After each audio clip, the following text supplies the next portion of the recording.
خداوند یسوع مسیح کے پاک اور جلالی نام میں آپ سب کی سلامتی ہو۔ میری طرف سے، چرچ انتظامیہ کی طرف سے اور تمام بزرگان سیشن کی طرف سے آپ کو عید قیامت المسیح کی خوشیاں بہت بہت مبارک ہوں۔ ایک دفعہ کسی کسان نے ایک عقاب کو پکڑ لیا اور پھر اسے اپنے گھر لا کر اس نے اسے ایک طویل رسی کے ساتھ باندھ دیا تاکہ وہ اڑ نہ سکے۔ اس کسان نے اسے اتنی لمبی رسی کے ساتھ باندھ دیا تاکہ وہ بآسانی اس کے باڑے میں گھوم پھر کر کھانا کھا سکے۔ اس بات کو کوئی زیادہ عرصہ نہ گزرا، یہ عقاب کسان کے باڑے میں مرغیوں کی طرح زمین نوچنے اور کھرچنے لگا اور اس باڑے میں موجود مرغیوں کی طرح زندگی گزارنے لگا۔ کچھ عرصہ کے بعد اس کسان کے ہاں ایک گڈریا آتا ہے جو کہ اس کے باڑے کا دورہ کرتا ہے اور اس کی نظر اچانک اس رسی سے بندھے عقاب پر پڑتی ہے اور وہ اس کسان سے سوال کرتا ہے کہ تو نے اس عقاب کو اس رسی کے ساتھ کیوں باندھ رکھا ہے؟ کیونکہ عقاب آسمان کی بلندیوں میں اڑتا ہوا ہی اچھا دکھائی دیتا ہے۔ اس گڈریے کے کسان کے ساتھ گفت و شنید کرنے کا نتیجہ یہ نکلا کہ کسان بالآخر رضامند ہو گیا اور اس نے فیصلہ کیا کہ وہ عقاب کو آزاد کر دے گا۔ خیر، اس گڈریے نے کسان کے ہاتھ سے اس عقاب کو لیا اور اس کے پاؤں میں بندھی رسی کو کھول دیا اور اس انتظار میں رہا کہ دیکھے کہ وہ اڑتا ہے یا نہیں، لیکن باوجود رسی کے کھولے جانے کے وہ زمین پر اسی طرح سے جس طرح وہ پہلے مرغیوں کے ساتھ دانا چگتا تھا ویسے ہی چگتا رہا اور زمین کو نوچتا اور کھرچتا رہا۔ اس کے بعد گڈریے کو یہ بات اچھی نہ لگی اور اس نے اس عقاب کو پکڑا اور دیوار کے اوپر بٹھا دیا۔ ایک مدت تک رسی میں بندھے رہنے کی وجہ سے اسے آسمان کا نظارہ کرنے کا اس طرح سے آزادی کے ساتھ کبھی موقع فراہم نہیں ہوا تھا، لہذا جب اس نے کھلے آسمان کو اپنی آنکھوں کے سامنے دیکھا اور اپنے دونوں پاؤں کو کسان کی رسیوں سے آزاد پایا تو اس کا دل آسمان کی بلندیوں میں اڑنے کے لیے تیار ہو گیا۔ نیلے آسمان نے اسے گویا دعوت دی تاکہ وہ آسمان میں اڑے جس طرح وہ پہلے اڑا کرتا تھا، اور تھوڑی ہی دیر کے بعد اس نے ایک لمبا سانس لیا، اپنے پروں کو پھیلایا اور آسمان کی بلندیوں میں اڑنے لگا۔ یہ عقاب اب اس کسان کی قید سے بالکل آزاد ہو چکا تھا۔ وہ اپنی اس شناخت کو کسان کے باڑے میں رہ کر بالکل بھول چکا تھا کہ وہ ایک عقاب ہے نہ کہ ایک مرغی ہے۔ میرے عزیزو، یوں اس گڈریے کی بدولت اس عقاب نے کسان کے اس باڑے کو خیرباد کہہ دیا اور پھر وہ کبھی لوٹ کر واپس نہ آیا۔ میرے عزیزو، آج جو حوالہ آپ کے سامنے پڑھا گیا ہے اس میں ایک مسیحی شخص کی شناخت کے حوالے سے خدا کے بندہ پولس رسول کا تذکرہ ہم پڑھتے ہیں۔ ایک مسیحی شخص بھی جو ہے وہ عقاب کی مانند ہے، اور وہ ایک ایسے عقاب کی مانند ہے جو کہ ابلیس، گناہ اور دنیا کی قید میں جکڑا ہوا تھا، لیکن خدا نے اپنے بیٹے یسوع مسیح کو اس دنیا میں اس لیے بھیجا تاکہ وہ بنی نوع انسان کو جو گناہ، دنیا اور ابلیس کی قید میں تھا اس کو جا کر آزاد کروائے۔ اس لیے میرے عزیزو، آج جو خدا کے کلام کا حوالہ آپ کے سامنے پڑھا گیا ہے، اس میں در حقیقت ایک مسیحی کو اپنی شناخت دریافت کرنے کی دعوت دی گئی ہے۔ جس طرح اس عقاب نے عصر نو اپنی شناخت کو پہچان لیا اور وہ آسمان کی بلندیوں میں اس ڈریے کے تعاون سے اڑنے لگا،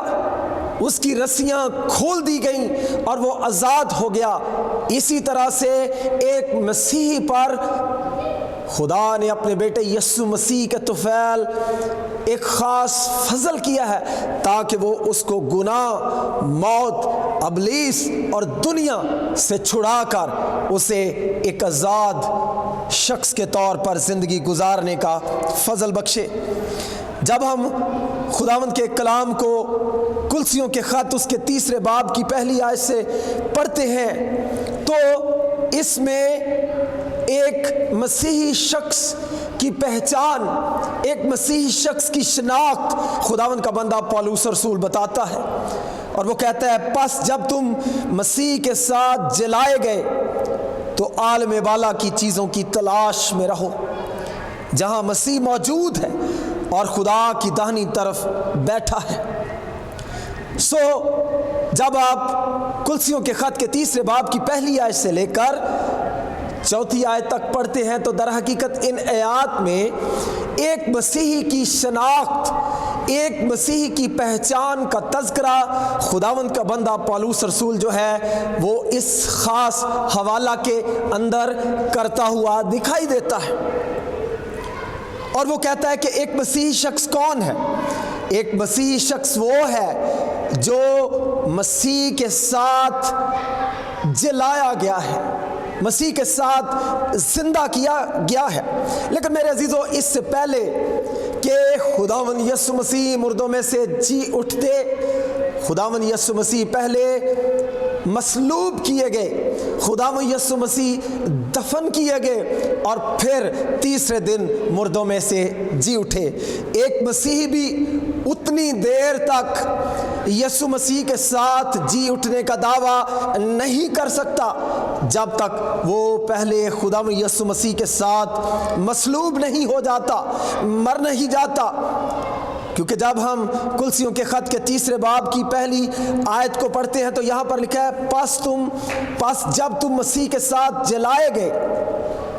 اور پھر 3 آیت میں وہ کہتا ہے کیونکہ تم مر گئے، اور پھر اگر ہم 2 باب کی 20ویں آیت کو پڑھیں تو وہاں پر بھی خداوند کا بندہ پولس رسول کہتا ہے جب تم مسیح کے ساتھ دنوی ابتدائی باتوں کی طرف سے مر گئے تو پھر ان کی مانت جو دنیا میں ہے زندگی گزارتے ہیں، انسانی احکام اور تعلیم کے موافق ایسے قاعدوں کے کیوں پابند ہوتے ہو۔ گزشتہ باب کے اندر بھی اور 3 باب کے اندر بھی پولس اس بات کا تذکرہ کرتا ہے کہ ایک مسیحی شخص وہ ہے جو پہلے خداوند یسوع مسیح کے ساتھ مر گیا، دفن ہوا، اور پھر وہ خداوند یسوع مسیح کے ساتھ روحانی طور پر جی اٹھا ہے۔ میرے عزیزو، آج کی صبح میں اس عید قیامت المسیح کے موقع پر جو پہلا خیال آپ کے سامنے رکھنا چاہتا ہوں کہ بطور مسیحی ہمیں اس بات کی شناخت کرنے کی ضرورت ہے کہ ہم کون ہیں، اور پولس رسول کے مطابق ہم جو لوگ ہیں ہم وہ لوگ ہیں جو یسوع مسیح کے ساتھ جلائے گئے ہیں، زندہ کیے گئے ہیں، لیکن ہم اتنی دیر تک مسیح کے ساتھ جلائے جانے اور اس کے ساتھ زندہ کیے جانے کے دعوے دار نہیں ہو سکتے جب تک پہلے ہم یسوع مسیح کے ساتھ مصلوب نہیں ہو جاتے، مر نہیں جاتے، اپنی پرانی انسانیت کو یسوع مسیح کے ساتھ دفن نہیں کر دیتے، یعنی اپنے گناہوں سے توبہ کر کے اپنی زندگی خدا یسوع مسیح کو دے نہیں دیتے، اتنی دیر تک ہم یسوع مسیح کے ساتھ جلائے جانے یا زندہ کیے جانے کے کبھی دعوے دار نہیں ہو سکتے۔ اس لیے پولس رسول بھی غلطیوں کے خط میں یہی بات کہتا ہے، اب میں مسیح کے ساتھ مصلوب ہوا، اس لیے میں زندہ نہ رہا بلکہ مسیح مجھ میں زندہ ہے۔ پولس اس بات کو جانتا تھا کہ اگر میں مسیح ہونے کے ناطے سے آج زندہ ہوں تو اس سے قبل کہ میں زندہ ہوتا پہلے وہ مصلوب ہونے کی بات کرتا ہے، اپنے آپ کو قربان کرنے کی بات کرتا ہے۔ ایک مسیحی شخص اتنی دیر تک یسوع مسیح کے ساتھ جی اٹھنے کا دعوے دار نہیں ہو سکتا جب تک وہ یسوع مسیح کے ساتھ توبہ کے وسیلہ سے، اپنے گناہوں کے اقرار کے وسیلہ سے، نئی پیدائش کے وسیلہ سے یسوع مسیح کے ساتھ مصلوب نہیں ہو جاتا، اتنی دیر تک وہ یسوع مسیح کے ساتھ جی اٹھنے کا دعوے دار نہیں ہو سکتا۔ اس لیے ان پہلی 3 آیات میں میرے عزیزو خداوند کا بندہ پولس رسول ہمیں اس بات کی یاد دلاتا ہے اور ہمیں نصیحت کرنا چاہتا ہے کہ ہم پہچانیں کہ بطور مسیحی ہماری شناخت کیا ہے اور ہماری حیثیت کیا ہے۔ جب اس نے کلسے کی کلیسیا کو خط لکھا تو وہ انہیں باور کروانا چاہتا ہے کہ اب تم یسوع مسیح کے ساتھ جلائے جا چکے ہو، کیونکہ پہلے تم مر گئے ہو۔ لیکن سوال یہ پیدا ہوتا ہے، کیا آج خدا یسوع مسیح بیت الحم کی کلیسیا کے لوگوں کے ساتھ مخاطب ہو کر فرداً کیا وہ مجھ سے اور آپ سے، میرے اور آپ کے خاندان سے ہم کلام ہو کر کیا ہمیں یہ کہہ سکتا ہے کہ پس جب تم مسیح کے ساتھ جلائے گئے ہو؟ ہم اتنی دیر تک یسوع مسیح کے ساتھ جلائے جانے کا دعویٰ نہیں کر سکتے، جی اٹھنے کا دعویٰ نہیں کر سکتے، حقیقی مسیحی ہونے کا دعویٰ نہیں کر سکتے جب تک پہلے ہم یسوع مسیح کے ساتھ مر نہیں جاتے۔ اس حوالے کے اندر پولس رسول در حقیقت بتاتا ہے کہ ایک مسیحی شخص وہ ہے جو یسوع مسیح کے ساتھ مر گیا، دفن ہوا، مردوں میں سے جی اٹھا ہے۔ اس حوالے کا جو دوسرا حصہ ہے وہ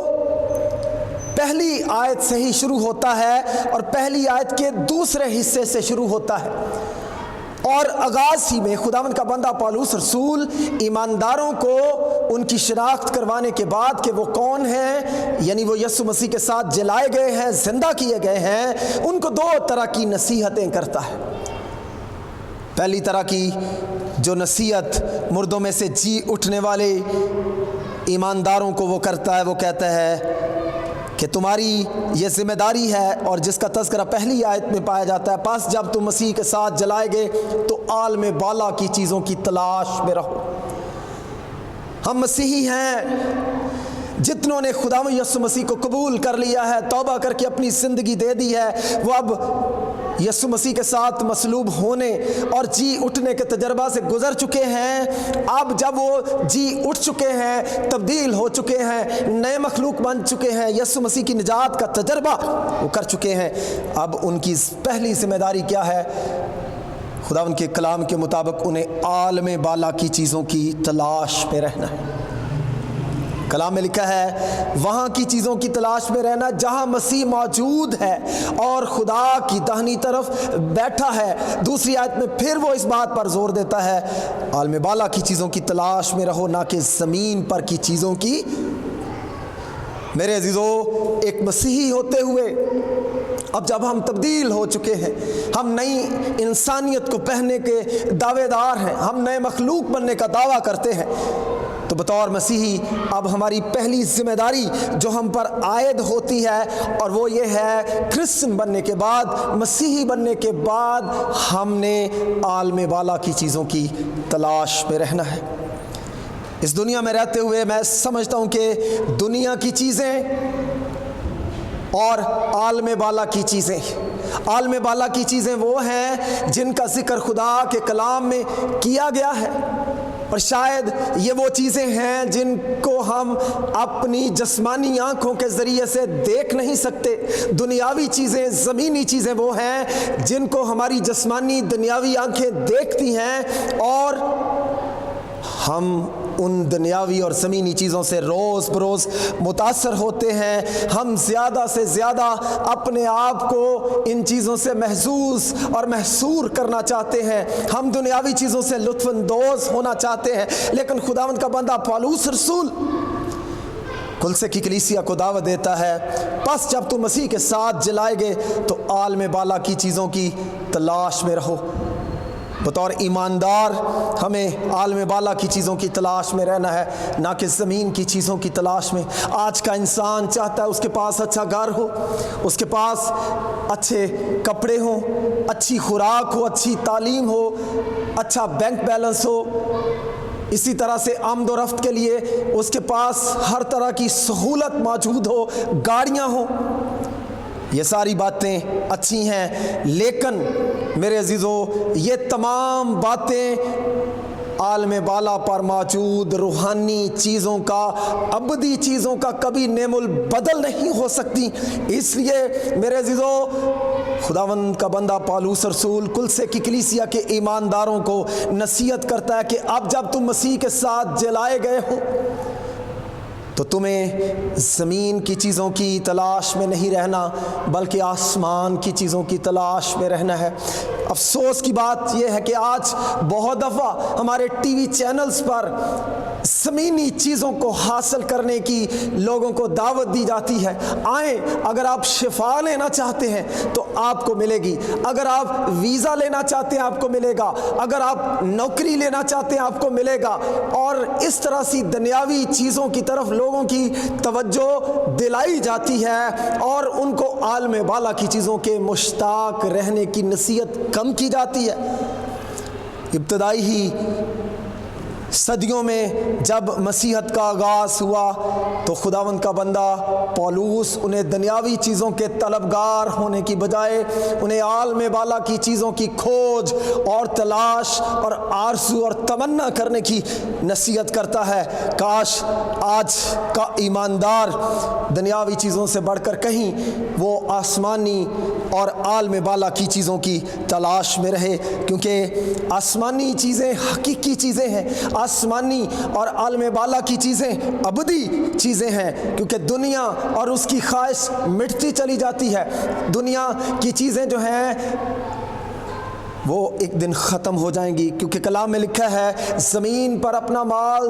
جمع نہ کرو جہاں پر کیڑا خراب کرتا ہے، زنگ اور کیڑا خراب کرتا ہے، چور نقب لگاتے ہیں۔ اس لیے اپنا مال آسمان پر جمع کرو تاکہ جہاں تمہارا مال ہوگا وہاں تمہارا دل بھی ہوگا۔ جب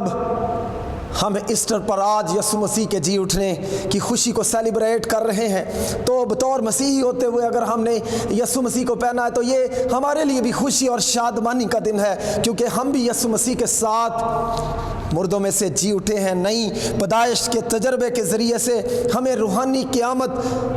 اس کے پاک روح کے طفیل جو ہے وہ نصیب ہوئی ہے، اور جب اب نصیب ہو چکی ہے اب ہم نے دنیا کی چیزوں کی طرف اپنی توجہ نہیں لگانی بلکہ عالم بالا کی چیزوں کی طرف اپنی توجہ جو ہے وہ مبذول کرنی ہے۔ پھر اس حوالے کے اندر پولس رسول ایمانداروں کو، کلسے کی کلیسیا کے لوگوں کو یہ نصیحت کرتا ہے کہ وہ اپنے ان اعضاء کو جو زمین پر ہیں مردہ کریں، اور اس بات کا تذکرہ جو ہے وہ خصوصاً 5ویں آیت میں پایا جاتا ہے، کیونکہ خداوند کے کلام میں اس طرح سے لکھا ہے پس اپنے ان اعضاء کو مردہ کرو جو زمین پر ہیں۔ میرے عزیزو اس سے کیا مراد ہے؟ کیا ایک مسیحی شخص کو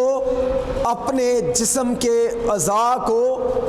آپریشن کے مرحلے سے گزار کر رفتہ رفتہ کٹوا ڈالنا ہے یا مفلوج کر دینا ہے؟ کیا اس سے مراد یہ ہے کہ ہمیں اس طرح سے اپنے جسمانی اعضاء کو مردہ کرنا ہے؟ کچھ لوگ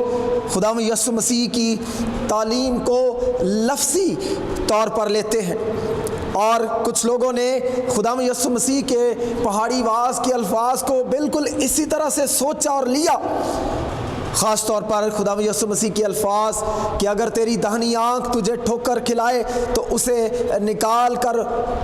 باہر کر دے۔ اور پھر کچھ لوگوں نے خدا یسوع مسیح کی تعلیم کے ان الفاظ کو بھی سنجیدگی کے ساتھ لیا کہ اگر تیرا داہنا ہاتھ تجھے ٹھوکر کھلائے تو اسے کاٹ کر باہر پھینک دے، کیونکہ تیرا ٹنڈا ہو کر خدا کی بادشاہی میں جانا اس سے بہتر ہے کہ تیرا سارا بدن آگ میں جھونکا جائے۔ کیا خدا یسوع مسیح کی تعلیم کہ ہمیں اپنے اعضاء کو مردہ کرنا ہے، اور پولس رسول کا کلسے کی کلیسیا کو اسرار کہ پس تم اپنے ان اعضاء کو مردہ کرو جو زمین پر ہے، کیا اس سے مراد یہ ہے کہ رفتہ رفتہ وہ اعضاء جو ہمارے لیے ٹھوکر کا باعث بنتے ہیں ہمیں کیا ان کو کٹوا دینا ہے؟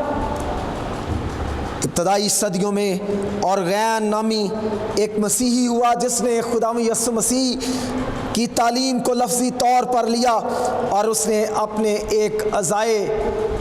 رئیسہ میں سے ایک عضو کو کٹوا ڈالا، جس کی بعد میں کلیسیائی کونسل کے ذریعے سے اس کے فعل کی مذمت کی گئی۔ میرے عزیزو، خداوند کا ایک خادم جس کا نام ویرن بی ورسبی ہے، وہ کلسیوں کے خط کی تفسیر میں خاص طور پر اس حوالے کی تشریح بیان کرتے ہوئے ایک بڑی دلچسپ کہانی کا تذکرہ کرتا ہے کہ پہلے زمانوں کی بات ہے کہ برطانیہ میں جب کوئی جیب کترا پکڑا جاتا تھا تو اس کو سزا دینے کی غرض سے اس کے جرم کی پاداش میں اس کا ایک ہاتھ کاٹ دیا جاتا تھا،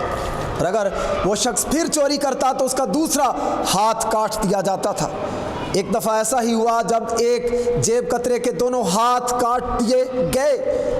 لیکن وہ بدبخت شخص پھر بھی اپنی چوری کے پیشے کی ہوس سے باز نہ آیا،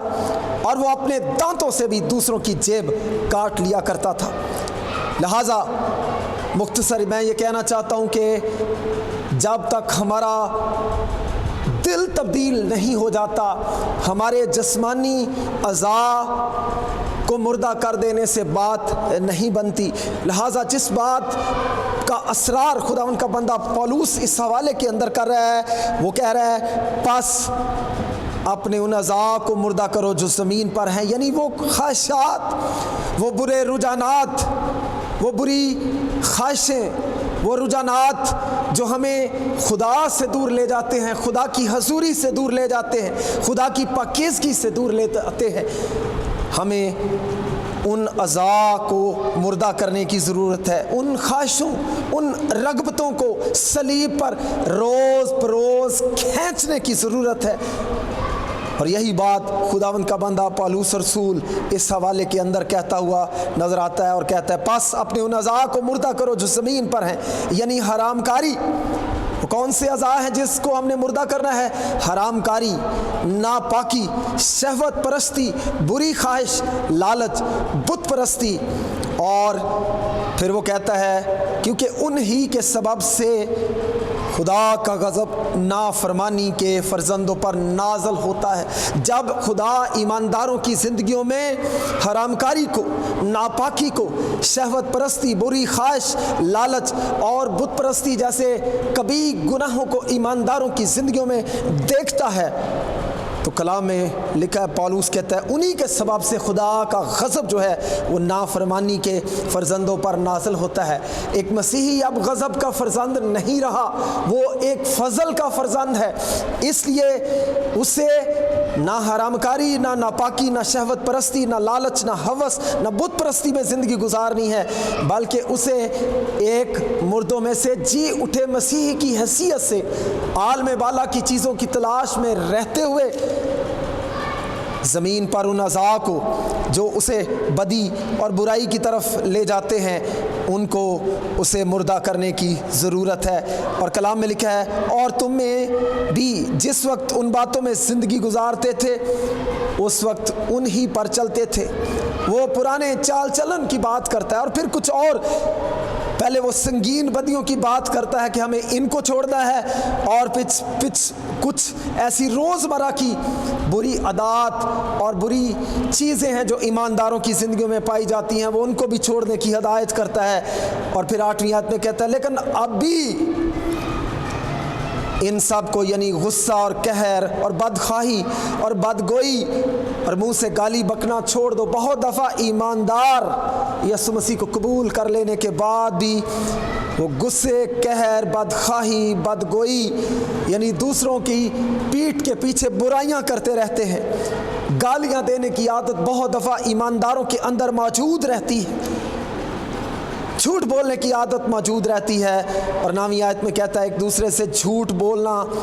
نہ بولو کیونکہ تم نے پرانی انسانیت کو اس کے کاموں سمیت اتار پھینکا ہے۔ اب تم مسیح کے ساتھ جلا دیے گئے ہو کیونکہ تم یسوع مسیح کے ساتھ مصلوب ہو گئے ہو، اس لیے اب قہر، اب غصہ، اب بدگوئی، اب بدخواہی، اب بت پرستی، اب ناپاکی، حرام کاری، شہوت پرستی، یہ تمام برے کام تمہاری زندگی کا حصہ نہیں ہونے چاہیے کیونکہ یہ کام پرانی انسانیت کی علامت ہے، اور چونکہ تم نے یسوع مسیح کو قبول کر لیا ہے۔ اور 10ویں آیت میں کہتا ہے اور نئی انسانیت کو پہن لیا۔ اب تم نئی انسانیت کے جامے سے جب ملبوس ہو چکے ہو، اس کو پہن چکے ہو، تو تم نے اب اپنے ان اعضاء کو جو زمین پر ہیں، وہ ناراستی کی خواہشیں، لالچ، ہوس، جھوٹ، قہر، بدخواہی، بدگوئی، گالی بکنا، یہ ساری پرانی انسانیت کے کاموں کو وہ کہتا ہے تم نے اتار ڈالا اور تم نے نئی انسانیت کو پہن لیا ہے، اس لیے اب یہ تمام برے کام تمہاری زندگی کا حصہ نہیں ہونے چاہیے۔ ایک مسیحی شخص تبدیل شدہ مسیحی ہوتا ہے، اس کی زندگی میں وہ تمام بدیاں، وہ تمام برائیاں یسوع مسیح کے ساتھ جی اٹھنے کے بعد اس کی زندگی کا حصہ نہیں رہتی، وہ ایک بالکل بدل جاتا ہے۔ اسی لیے تو خدا ان کے پاک کلام میں لکھا ہے اگر کوئی مسیح میں ہے تو وہ نیا مخلوق ہے، پرانی چیزیں جاتی رہی دیکھو وہ نہیں ہوگی۔ اگر ہم نئے مخلوق ہونے کا دعویٰ کرتے ہیں، نئی انسانیت کو پہننے کا دعویٰ کرتے ہیں، ہم پرانی انسانیت کو اتار ڈالنے کا دعویٰ کرتے ہیں، تو پھر میرے عزیزو حرام کاری، ناپاکی، شہوت پرستی، لالچ، جھوٹ بولنا، قہر، غضب، بدگوئی، گالی بکنا، یہ سارے تاریکی کے کام، پرانی انسانیت کے جو کام ہیں، ان کو ہم نے اتار ڈالنا ہے۔ اس لیے میرے عزیزو آج ایسٹر کے اس موقع پر میں یہ کہنا چاہتا ہوں، ایسٹر خداوند یسوع مسیح کے جی اٹھنے کا دن ہے۔ بلا شبہ یہ ان ایمانداروں کے لیے بھی جی اٹھنے کا دن ہے جنہوں نے یسوع مسیح کو قبول کر لیا ہے، یسوع مسیح کو پہن لیا ہے۔ لیکن میرا سوال یہ پیدا ہوتا ہے کہ کلسے کی کلیسیا کے ایماندار یسوع مسیح کے ساتھ مصلوب ہو چکے تھے، وہ یسوع مسیح کے ساتھ دفن ہو چکے تھے، وہ یسوع مسیح کے ساتھ مردوں میں سے جی اٹھنے کا تجربہ رکھتے تھے، کیا آج بیت الحم کی کلیسیا کے لوگ یسوع مسیح کو قبول کر کے اس کے ساتھ دفن ہو چکے ہیں، اس کے ساتھ مصلوب ہو چکے ہیں، اور کیا اس کے ساتھ جی اٹھنے کی قدرت کا تجربہ کر چکے ہیں یا نہیں؟ اگر آپ نے یسوع مسیح کو قبول کر لیا ہے تو میرے عزیزو آپ واقعی یسوع مسیح کے ساتھ مردوں میں سے جی اٹھے ہیں۔ اگر آپ نے یسوع مسیح کو قبول نہیں کیا تو آج تک آپ پرانی انسانیت کے جامے میں ملبوس ہیں۔ آپ کو نئی انسانیت کے جامے کو پہننے کی ضرورت ہے۔ آپ کو پرانی انسانیت کو اس کے کاموں سمیت جن کی فہرست جو ہے وہ خاص طور پر 5ویں آیت سے لے کر 9ویں آیت کے اندر پائی جاتی ہے، حرام کاری، ناپاکی، شہوت پرستی، بری خواہش، لالچ، بت پرستی، غصہ، قہر، بدگوئی، بدخواہی، گالی بکنا، جھوٹ، ان ساری فہرست کے کاموں کو اپنی زندگی میں دیکھنے کی ضرورت ہے۔ اگر ہیں تو میرے عزیزو آج ہمیں ان کاموں کو ترک کرنے کی ضرورت ہے اور یسوع مسیح کی نئی انسانیت کے جامے کو پہن کر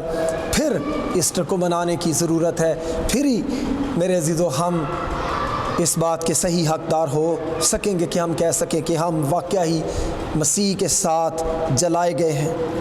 کلام میں لکھا ہے پس جب تم مسیح کے ساتھ جلائے گئے تو عالم بالا کی چیزوں کی تلاش میں رہو. عالم بالا کی چیزوں کی تلاش میں رہو نہ کہ زمین کی چیزوں. آج ہم نے اس بات پر غور کیا کہ ایک مسیحی شخص وہ ہے جو یسوع مسیح کے ساتھ جی اٹھا ہے، لیکن وہ اس سے قبل کہ وہ جی اٹھتا وہ پہلے خدا یسوع مسیح کے ساتھ توبہ کے ذریعے سے، اپنے گناہوں کا اقرار کرنے کے ذریعے سے، یسوع مسیح کی صلیب پر بھروسہ کرنے کے ذریعے سے مر جاتا ہے، دفن ہو جاتا ہے، اور پھر وہ یسوع مسیح کے ساتھ مردوں میں سے جی اٹھتا ہے. وہ پرانی انسانیت کو اس کے کاموں سمیت اتار ڈالتا ہے. وہ نئی انسانیت کے جامے کو پہن کر پھر وہ عالم بالا کی چیزوں کی تلاش میں مصروف ہو جاتا ہے اور روز بروز اپنے جسمانی اعضاء کو جو زمین پر ہیں وہ مردہ کرنا شروع کرتا ہے، یعنی ان خواہشوں کو، ان رجحانات کو، ان میلانات کو جو اسے خدا کی حضوری سے، پاکیزگی سے دور لے کر جاتے ہیں، ان سے دور ہونا شروع ہو جاتا ہے. خداوند آپ کو جی اٹھے مسیحیوں کی طرح عالم بالا کی چیزوں کی تلاش اور جسمانی اعضاء کو مردہ کرنے کی توفیق بخشے. خداوند آپ کو برکت دے. آمین.